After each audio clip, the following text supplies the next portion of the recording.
우리는 아직도 한 해를 시작하는 첫 달 중에 있습니다. 따라서 우리는 아직 살아야 될 1년의 시간이 우리 앞에 남아져 있는데요. 이 1년의 시간 동안에는 우리가 해야 될 것들이 참 다양하게 많이 있을 겁니다. 해야 될 바깥일도 있을 것이고 해야 될 집안일도 있을 것이고요. 뿐만 아니라 감당해야 될 생활의 영역도 있을 것이고 반면에 감당해야 될 신앙의 영역도 있을 것입니다. 특히 감당해야 될 신앙의 영역들 중에는요, 예배나 기도 같은 경건의 영역도 우리에게 주어져 있고요, 전도, 섬김, 봉사 같은 사역의 영역도 당연히 우리에게 주어져 있는 것이죠. 이런 것들은 우리가 앞으로 1년간 살아가면서 우리가 성실히 감당해야 될 우리의 몫이다라고 할 수 있겠습니다. 그런데 그 중에서 우리는 이 시간에 우리가 감당해야 될 신앙의 영역 중에서 경건의 영역을 좀 들여다보고 이 경건의 영역 중에서 특히 이 예배의 영역에 관한 말씀을 잠시 나누고자 합니다. 우리가 한 해 동안 살면서 반드시 해야 될 우리의 몫으로 주어진 것 중에 예배의 행위가 엄청나게 중요한 몫을 차지하고 있는 것이죠. 무엇보다도 여러분, 예배를 잘 드려야만 그의 믿음이 성장하게 되는 것이고요, 예배에 성공하면 그의 삶 전체가 성공한다라고 하는 말이 있을 정도로 예배는 우리의 생활에서도 그리고 그리스도인들에 있어서는 신앙에 있어서 그 비중이 너무나 크기 때문에 그래서 새해를 시작하는 이 벽두에 다시 한번 예배에 대한 우리의 다짐과 결단을 함께 나누는 이 시간이 되기를 바라는 것입니다. 여러분들은 예배에 대해서 얼만큼 사모하는 마음이 있으신가 궁금합니다. 이 예배에 대해 얼마나 간절함을 가지고 이 자리에 오셨는가 궁금합니다. 저는 때로는 예배에 오시는 성도 여러분들을 바라보면서 다양한 감정을 갖기도 합니다.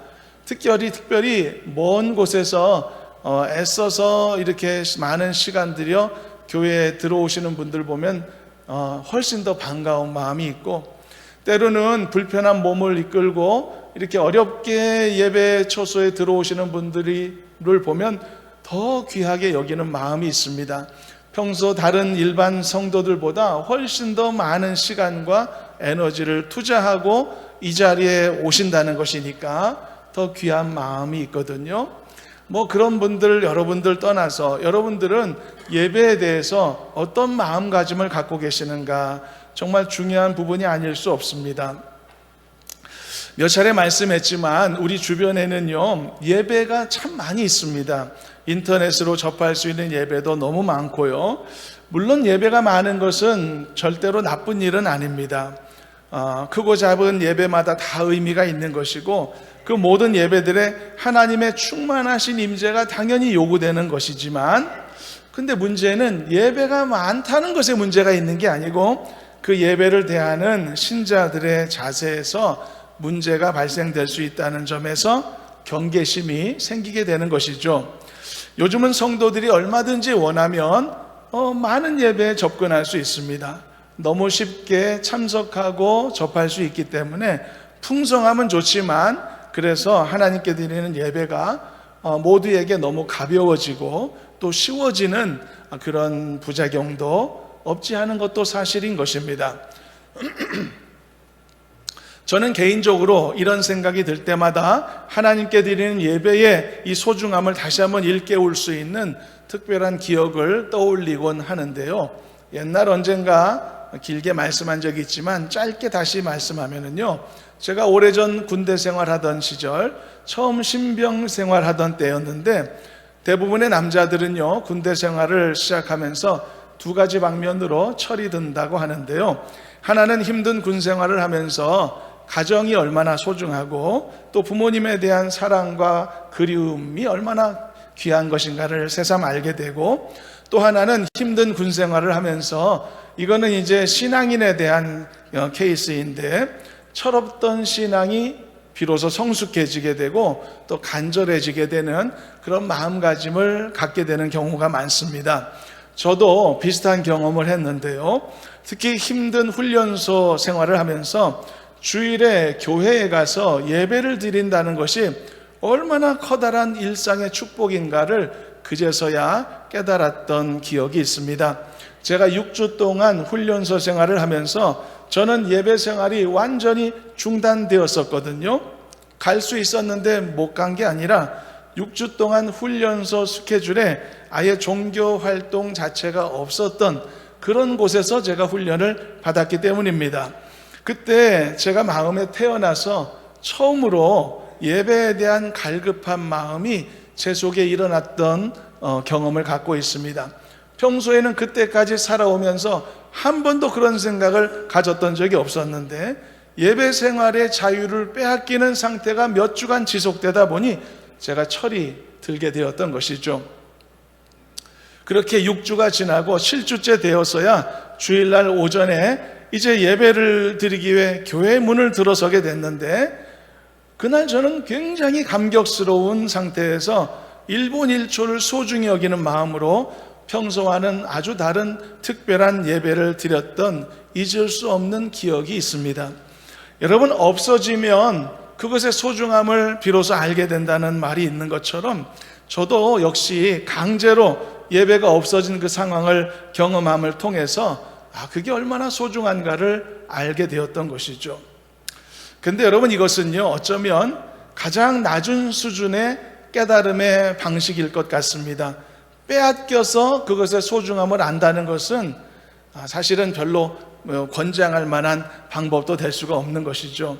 그러나 혹시 그렇게라도 해서 소중한 것의 소중함을 알게 되었다면 그것 또한 하나님이 주신 큰 복이다라고 말할 수가 있을 것입니다. 그런데 여러분, 여기에는 조건이 필요합니다. 아무나 이런 방식으로 소중함을 깨우칠 수는 없기 때문인데요. 기본적인 소중함이라고 하는 인식을 갖고 있는 사람만이 바로 이렇게 소중한 것을 잠시 잃어버린 경험을 통해서 어떤 긍정적인 의미를 찾을 수가 있는 것입니다. 요즘은 겨울방학을 하고 있죠. 아이들이 학교를 안 가고 있는데 아마 아이들은 굉장히 이 시간을 즐기고 좋아할 것입니다.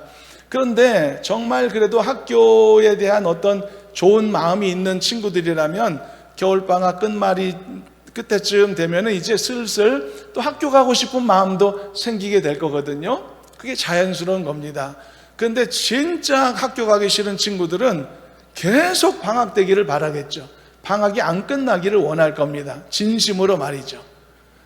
그러면 그런 학생들한테는 이 겨울방학이라는 것이 학교 생활, 공부의 소중함을 일깨우는 그런 시간들로 절대 받아들여지지 않겠죠.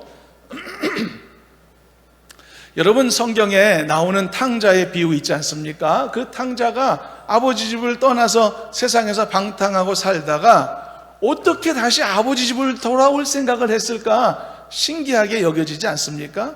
근데 그 탕자가 그래도 아버지 집을 다시 오겠다는 마음이 일말이라도 그 안에 가질 수 있었던 이유가 있었던 것이죠. 그것은 아버지에 대한 일말의 연민의 감정이 있었기 때문입니다.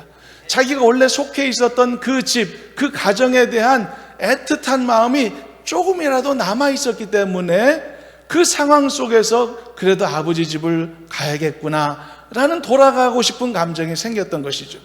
만약에 그 집 나갔던 탕자가 자기 아버지나 아버지 집에 대한 조금의 애정도 남아있지 않았다면 아무리 세상에서 어렵고 힘든 상황 속에 처해 있어도 아버지 집으로 돌아가고 싶은 생각은 조금도 하지 않았었을 것입니다. 그래서 여러분, 예배도 마찬가지입니다. 여러분, 예배도요, 우리가 예배의 어떤 간절함을 느끼는 것, 그 과정이 예배의 어떤 결핍을 통해서 그 간절함이 주어지려면은 적어도 예배라고 하는 것의 소중함에 대한 일말의 이 지식이로라도 내 안에 갖고 있어야 되는 것들이 필요하다라고 하는 것입니다. 그래서 기본적으로 우리는 그냥 감정이 아닌 내 머릿속으로라도요, 예배의 소중함이 뭔가는 알고는 있어야 되는 것입니다. 그래야만 오늘의 이 말씀의 교훈이 시작이 되고 진행이 될 수가 있는 것입니다. 사랑하는 여러분들은 얼만큼 여러분들이 앉고 계신 그 자리의 소중함을 느끼고 계신지 모르겠습니다. 하나님이 초청하셨기 때문에 존재할 수 있는 그 자리, 하나님이 부르지 않으셨으면 절대로 없었을 그 자리 말이죠. 여러분들은 그 예배의 자리, 지금 계신 그 자리를 얼마나 귀하게 여기고 계시나요? 여러분, 이러한 예배에 대한 열심과 교회를 향한 사모하는 열정, 이런 것들이 혹시 우리들의 마음속에 결핍되어 있다면, 아니면 혹시 이런 사모하는 마음이 아예 처음부터 없었다면, 태어나서 한 번도 예배 생활에 대한 간절함을 느껴본 적도 없었다면, 아니면 과거에는 있었지만 지금은 빛이 바랬다면, 이런 열심과 이런 열정이 반드시 회복되는 여러분들의 한 해의 예배 생활이 될 수 있기를 저는 간절히 소망하는 것입니다. 그래서 새해는요, 더 기쁜 예배자들이 되시기를 축복합니다. 더 신령한 예배자들이 되시기를 축복합니다. 그래서 여러분들의 예배를 통해 더 큰 영광이 하나님 앞에 올려드려지는 능력 있는 예배자들로 다들 거듭나고 새로워지는 은혜가 있기를 주님의 이름으로 축원합니다. 오늘은 말씀을 통해서 예수님이 가지셨던 성전에 대한 열심과 열정에 대하여 잠깐 생각해 보려고 합니다. 우리가 오늘 읽은 본문 말씀의 내용은 예수님이 성전을 정화하셨던 아주 유명한 사건이죠. 그런데 이 요한복음에 기록된 성전 정화 사건은요, 다른 복음서에 기록된 내용과는 조금 차별성이 있습니다. 왜냐하면 다른 복음서에 나타나는 성전 정화 사건은 예수님께서 마지막에 예루살렘에 입성하셨을 무렵에 있었던 일을 서술한 것이지만, 본문에 나타나 있는 요한복음의 성전 정화 사건은 예수님의 사역 초기에 일어났던 일이기 때문이죠. 그러니까 요한복음은 다른 복음서에 나타난 유사한 내용의 또 다른 사건이라는 것입니다. 우리가 흔히 아는 성경상식으로는 예수님의 성전 정화 사건이 한 번인 줄 알겠지만 두 차례라는 것을 성경은 말해주고 있죠. 6월절이 가까웠을 때 예수님은 예루살렘으로 올라가셔서 성전을 방문하시게 됩니다. 그런데 그곳에서 예수님은 못 볼 꼴을 보시게 되죠. 그것은 우리가 읽었던 말씀의 내용 그대로인데 한번 13절 15절까지를 다시 한번 합독해 보도록 하겠습니다. 읽어봅니다. 유대인의 유월절이 가까운지라 예수께서 예루살렘으로 올라가셨더니 성전 안에서 소와 양과 비둘기 파는 사람들과 돈 바꾸는 사람들이 앉아있는 것을 보시고 노끈으로 채찍을 만드사 양이나 소를 다 성전에서 내쫓으시고 돈 바꾸는 사람들의 돈을 쏟으시며 상을 엎으시고. 예수님이 성전을 방문하셨을 때 성전 안에는 이렇게 각종 제물들을 파는 사람들이 가득 차 있었다는 것입니다. 당시 짐승의 희생을 드리는 제사의 행위는 날이 갈수록 간소화해지는 상황이었습니다. 그래서 나중에는 사람들이 직접 짐승도 끌고 오지 않고 그냥 성전에서 바로 그 앞에서 짐승을 돈으로 사서 제물로 드리는 그런 일들이 일상화되고 있는 상황이었다는 것이죠. 그런데 문제는 그 과정에서 성전 주변이 시장통이 되고 말았다, 그런 상황인 것입니다. 여러분, 만일 그곳이 하나님의 성전이 아니라 그냥 시장이었다면 그보다 더 좋은 환경은 없었을 겁니다. 본래 시장은 그래야 되는 곳이지 않습니까? 많은 사람들이 왕래하는 게 더 좋은 거지 않습니까? 물건을 사고 파는 사람들의 흥정 소리가 가득 시끄럽게 이 주변을 메우는 것이 그게 이 살아있는 시장의 모습이 아니겠습니까? 그러나 하나님의 성전만큼은 그런 곳이 되어서는 안 되었던 것이죠. 시장은요, 비싸게 팔고자 하는 사람과 싸게 사고자 하는 사람들이 다투는 곳입니다. 가장 적나라한 경제 논리가 반영되는 곳으로서 어쩌면 인간의 어떤 본성이 이 감추어지지 않는 가장 잘 드러날 수 있는 곳이 시장이라고 할 수 있는 장소이죠. 그런데 하나님을 향한 경건함이 보여줘야 될 성전이 이런 인간의 본성으로 채워졌다는 것이죠. 그러면 안 되는 것이죠. 여러분, 인간의 이러한 본성 자체를 무조건 죄악시할 수는 없을 겁니다. 여러분들도 시장 가시면 더 싸게 살려고 노력하시잖아요. 또 사업을 하시는 분들은 더 높은 가격을 받고 싶어 하시잖아요. 그런 마음 자체가 잘못된 것은 아니죠. 그렇지만 문제는 그곳이 시장이 아니라 성전이었다는 것에 문제가 있는 것이죠. 그렇다면 이게 얼마나 옳지 않은 모습일까요? 그래서 예수님은 즉시로 성전에서 상행위하는 자들을 내쫓으셨던 것입니다. 이렇게 예수님이 분노하셨고 어떤 물리적인 액션을 취하신 사건이 성경에 거의 유일무이합니다. 이 사건이 이것이거든요. 그렇다면 이렇게 예수님이 하신 것에는 무슨 특별한 메시지가 그 안에 반드시 들어있을 수밖에 없는 것입니다. 그렇다면 예수님이 담아놓으신 메시지가 뭐냐는 것이죠. 예수님이 이유 없이 행동하신 일이 어디 있습니까? 이유 없이 말씀하신 적이 한 번도 없는데 특별히 이 특별한 행위, 정말 보기 드문 이 행위를 예수님이 보여주셨다면 그 안에 이유가 있을 것이란 말이죠. 그 메시지는 무엇이었을까? 이에 대한 여러 해석과 특별한 이 의미 부여의 시도가 있기도 하지만 그저 그런 것들은 다 그냥 뒤로 하고요. 이 예수님의 행위에 대한 일반적인 해석은 바로 예수님이 성전을 깨끗게 하시려고 하셨다는 것입니다.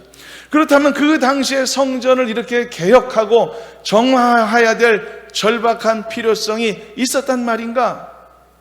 성경의 내용을 보고 관련된 역사적 문헌으로 볼 때도 그 당시 예루살렘 성전은요, 개혁과 정화가 필요한 정도가 아니고 가장 악하고 부패한 범죄의 소굴이었다라고 말할 수 있을 정도였습니다.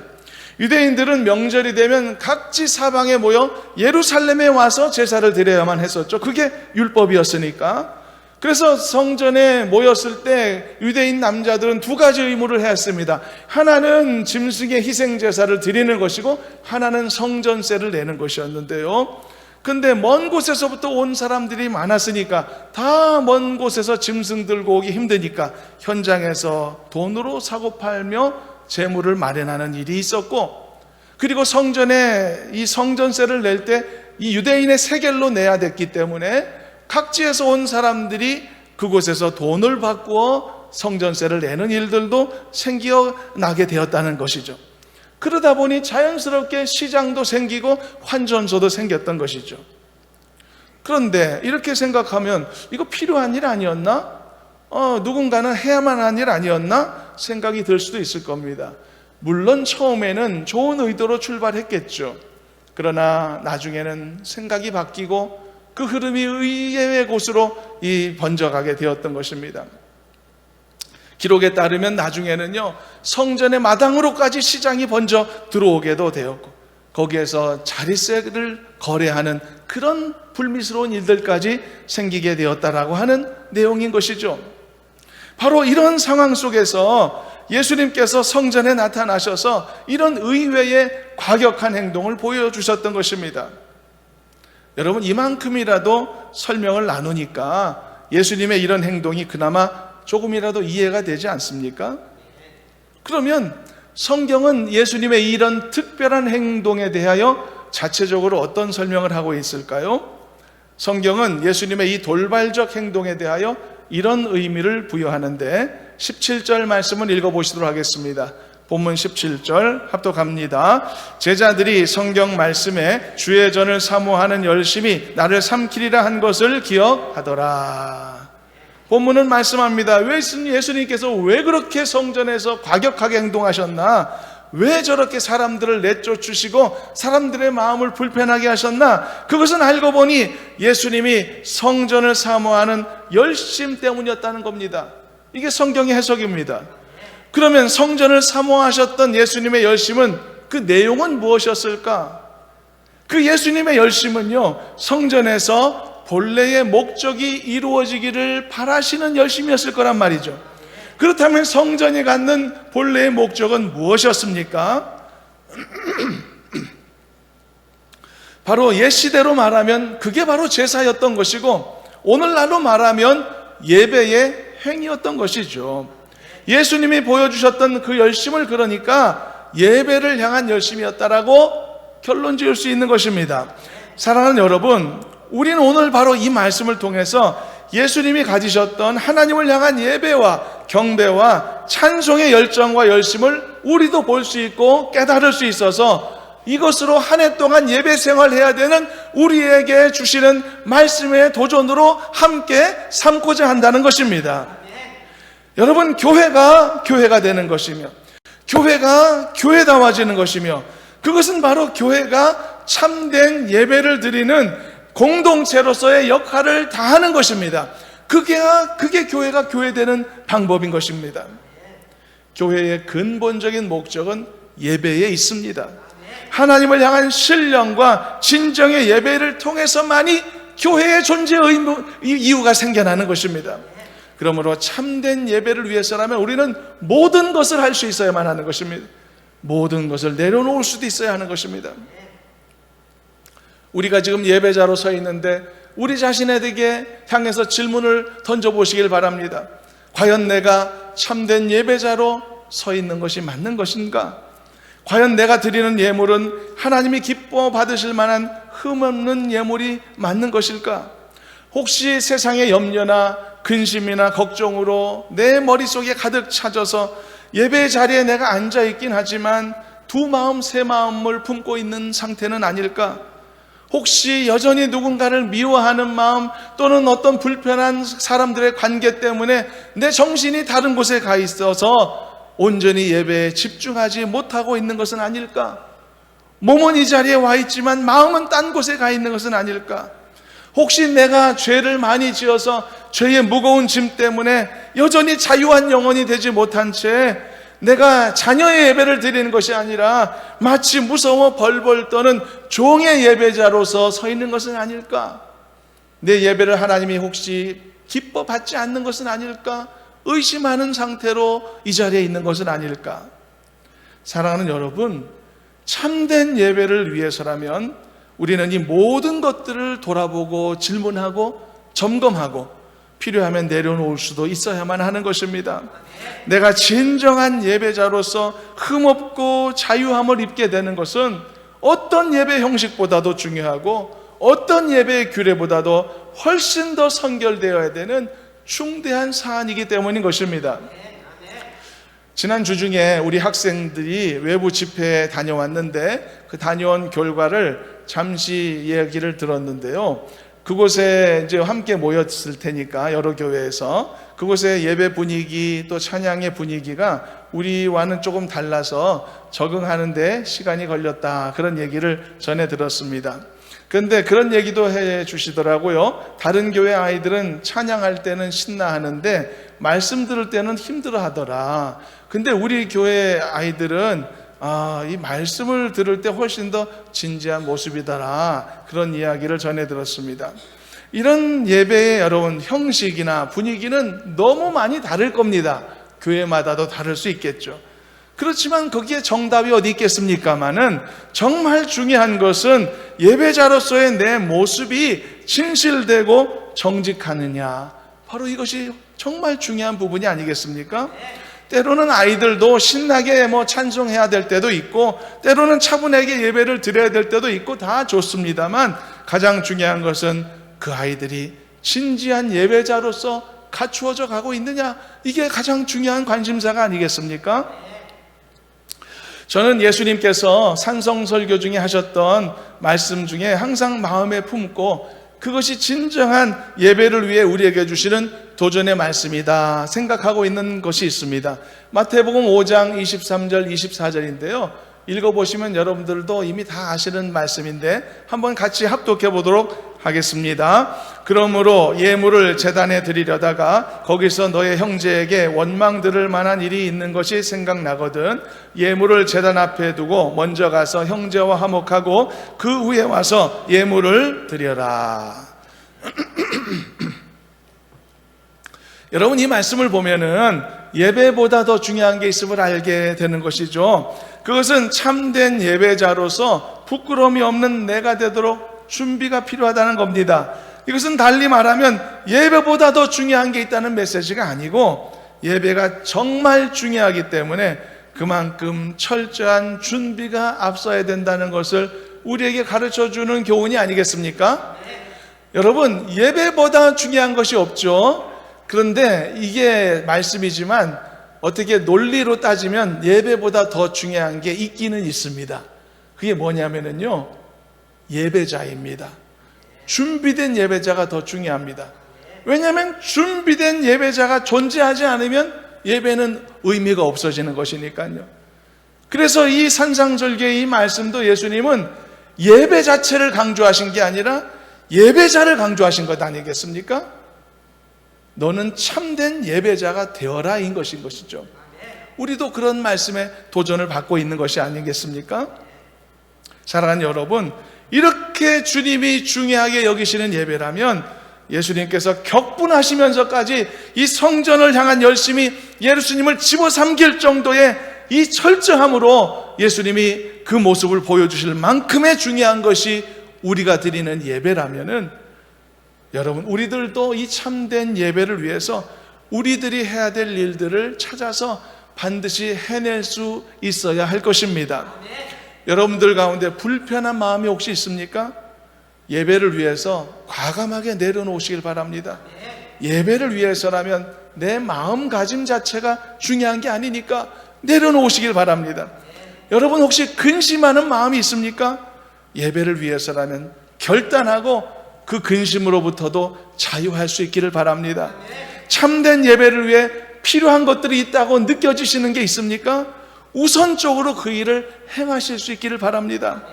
예배를 사모하는 강한 열심을 가지셨던 예수님이 자신을 집어삼킬 만큼의 그 열망으로 그토록 지키셨던 것이 바로 예배였다면 우리도 그 예배를 지킬 수 있어야 하지 않겠습니까? 그것을 위해서 크고 작은 무엇인가 있더라면 그것을 준비하고 그것을 갖출 수 있도록 애써야 되는 것입니다. 여러분 필요하다면 예배 시간 일찍 나와서 예배 드리셔도 됩니다. 여러분 필요하다면 차분한 마음을 주시라고 미리 앞서 기도하면 여러분 더 좋을 것입니다. 더 경건한 마음으로 준비된 자세를 갖추는 것은 언제나 하나님 앞에 바람직한 것이니까요. 여러분 주일날 하루 종일 예배도 드리고 이것저것 봉사도 하고 섬기는 것이 혹시 피곤하다고 생각이 드신다면은 사역을 줄이려는 선택을 하시기보다는 전날에 조금 더 일찍 주무시는 것으로 선택하시길 바랍니다. 그게 더 나은 선택이 아닐까요? 더 좋은 예배를 위해서, 더 진정한 예배를 위해 필요한 것이 있다면 무엇이든지 앞서 준비하시기를 바랍니다. 이것이 오늘날에도 이렇게 성전을 사랑하셨던 예수님의 모습을 닮는 우리들의 마음, 우리들의 모습이어야 된다는 것입니다. 사람이 성전을 사모한다는 것은 두 가지로 구분될 수 있습니다. 첫째는 교회의 건물, 즉 가시적인 교회를 사랑하고 가꾸는 것도 포함될 수 있죠. 어떤 사람은 가시적인 교회, 성전, 그것을 사모하고 아끼기도 하죠. 아름다운 열심입니다.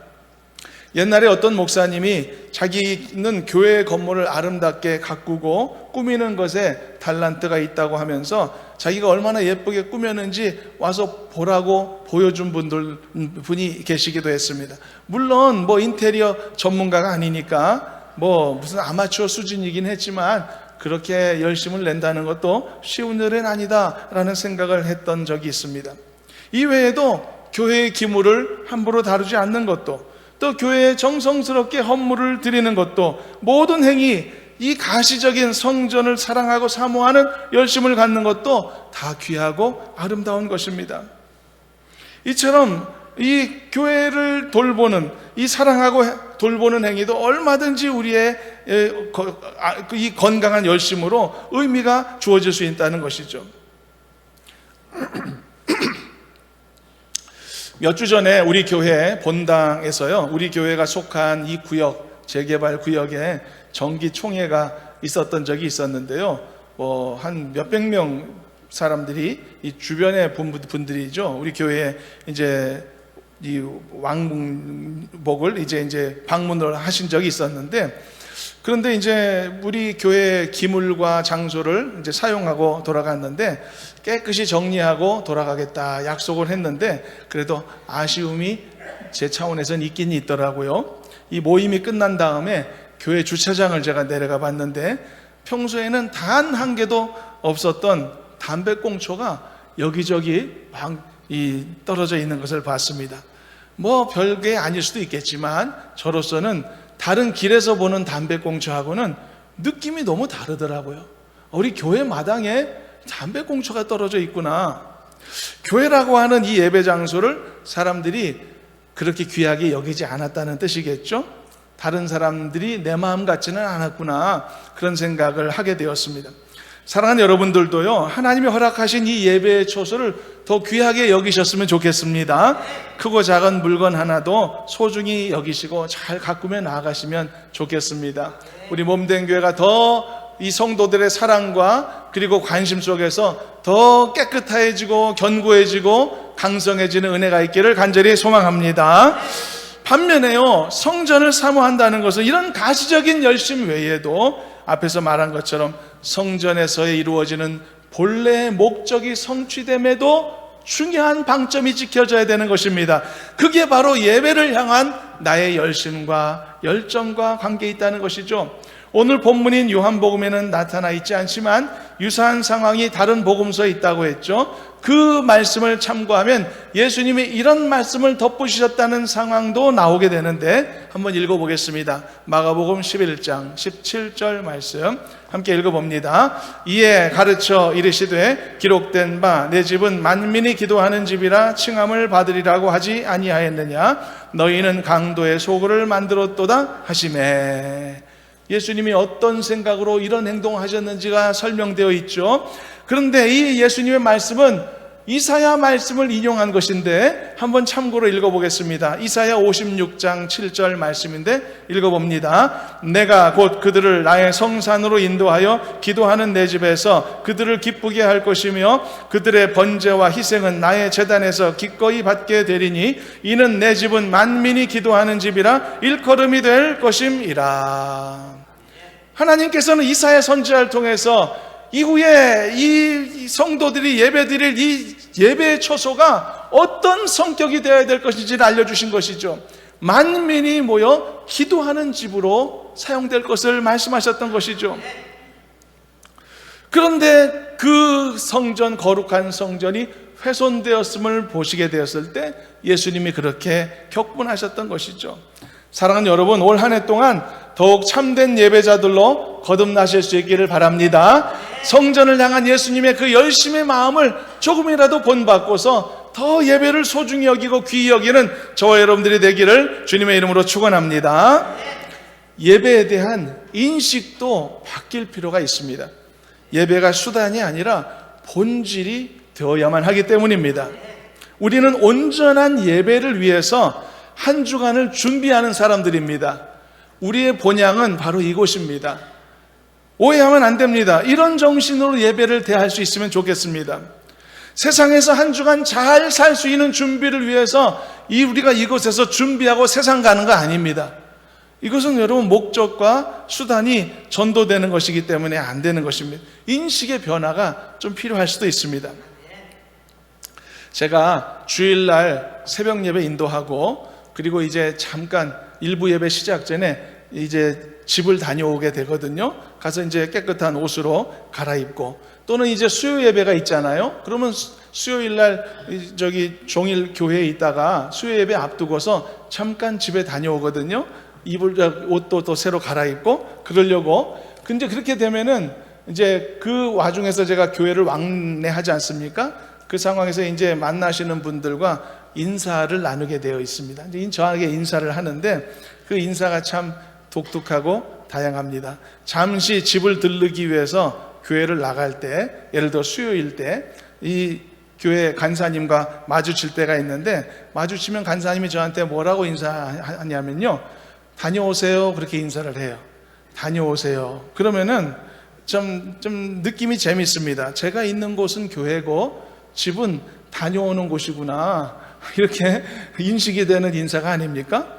그래서 느낌이 조금 그렇습니다. 그런데 또 예를 들어서 새벽, 주일 새벽 같은 때 새벽 예배 끝나고 일부 예배 전에 잠깐 이제 집에 가서 새 옷 갈아입고 교회에 들어서지 않습니까? 그러면 이제 일찍 와 계신 성도님들이 간혹 계실 때 저한테 이제 인사를 하시는데, 그때 성도님들은 어떻게 인사하시냐면은 어서 오세요 목사님, 이렇게 인사를 합니다. 그리고 안녕하세요 목사님, 이제 오시네요, 이렇게 얘기를 하세요. 근데 그분들의 인사 속에는 집에는 제가 있는 자리, 교회는 방문하는 자리라는 인식이 깔려있는 인사가 아닐까요? 그 인사에도 어떤 생각과 이렇게 어떤 그 마음가짐이 담겨 있는 것 같아서 흥미롭다, 그렇게 생각하고 있습니다. 여러분, 성전을 사모하는 마음, 예배를 사모하는 마음이 바뀌어지게 되고, 예배를 사모하는 마음이 나중에는 하나님을 사모하는 마음으로 성장하는 여러분들의 마음이 되었으면 좋겠습니다. 그래서 올 한 해 동안 여러분들이 드리는 모든 예배마다 하나님의 은혜가 가득하기를 바라고, 하나님이 위로하시고 하나님이 필요할 때 힘을 주시며, 그리고 필요할 때 하나님께서 영적으로 공급하시는 살아있는 예배의 경험자들이 되시기를 간절히 주님의 이름으로 축원합니다. 예배의 본질을 잃어버리지 마시길 바랍니다. 예배를 수단 삼지 마시길 바랍니다. 예배는 감사해서 드리는 예배, 요구사항을 요구하는 예배가 아니라 감사로 드리는 예배. 예배는 내 인생의 본질이며 내 신앙의 본질이라는 사실을 잊지 마시고, 예배 자체에 집중하고, 예배 자체가 감사하고, 예배 자체에 즐거움이 넘치는 저와 여러분들의 복된 예배 생활 되기를 주님의 이름으로 축원합니다. 우리 같이 한번 찬양하겠습니다. 부르신 곳에서 나는 예배하네, 어떤 상황에도 나는 예배하네, 부르신 곳에서 나는 예배하네, 어떤 상황에도 나는 예배하네. 다 같이 이번엔 전체 다요. 부르신 곳에서 나는 예배하네, 어떤 상황에도 나는 예배하네, 부르신 곳에서 나는 예배하네, 어떤 상황에도 나는 예배하네. 찬양한 대로 예배 생활 하시기를 바랍니다. 말씀을 정리합니다. 더욱 하나님의 교회를 사랑하고 예배를 사모하는 열심으로 살아가는 여러분들의 한 해 동안의 신앙생활이 되었으면 좋겠습니다. 가시적인 교회에도 애정을 많이 품으셔서 교회를 사랑하는 마음을 가지시기를 바라고, 교회의 본래의 목적이 이루어지기를 바라는 열심을 여러분 마음에 품어서 예배마다 하나님의 은혜로 기쁨으로 예배하는 복된 예배자들이 또한 되시기를 바랍니다. 그래서 성전은 사모하는 열심으로 불탔었던 그 예수님의 마음을 본받아서 여러분들도 한 해 동안 귀한 예배 생활 잘하시기 바라고, 성공적인 교회 생활 잘하시길 바라고, 세상에서도 성도의 이름으로 살아가는 생활인으로서도 아무 부족함이 없는 승리하는 한 해 되기를 주님의 이름으로 축원합니다. 하나님 감사합니다. 저희들에게 베푸시는 한 해 동안 우리에게 무엇을 원하시고 명령하시는지 다시 한번 마음에 새기게 하시니 감사합니다.